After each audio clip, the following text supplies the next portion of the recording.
These cobblestones mark the line where the Berlin Wall once stood. Right beside them are Super Illu's editorial offices.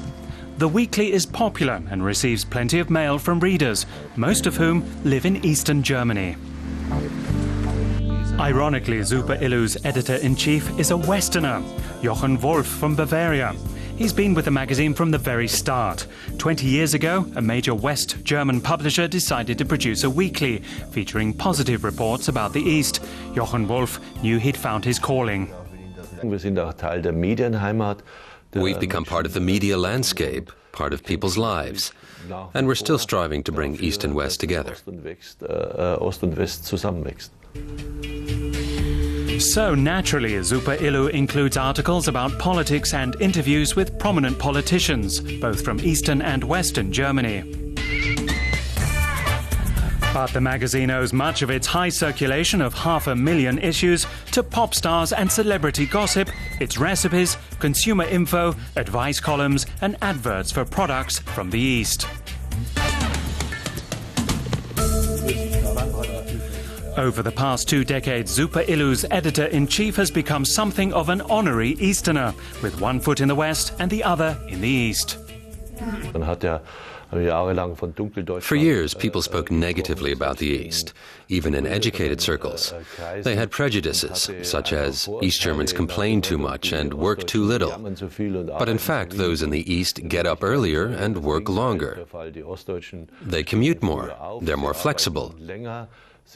10 years after reunification, 4 out of 5 Eastern Germans had changed professions. So really, the opposite was true. But for a long time, people wouldn't accept it. Today, most of the editorial staff come from Eastern Germany. Yet, chief reporter Gerald Praschel hails from Bavaria, just like his boss. Praschel, too, has been with Super Illu since its infancy. Right now, he's researching a typically Eastern German phenomenon, the lack of job trainees. That's because those born between 1991 and 1993 are now entering the job market, but there aren't very many of them. Back then, there was a sharp drop in the birth rate in Eastern Germany, sparked by the deep shock at the collapse of the East German economy in 1990. People found that very unsettling. So it's getting harder for hotel director Beate Fernengel to find young trainees for her hotel. This year she hasn't been able to fill all the openings. The Super Illu reporter titles his article, "Desperately Seeking High School Grads."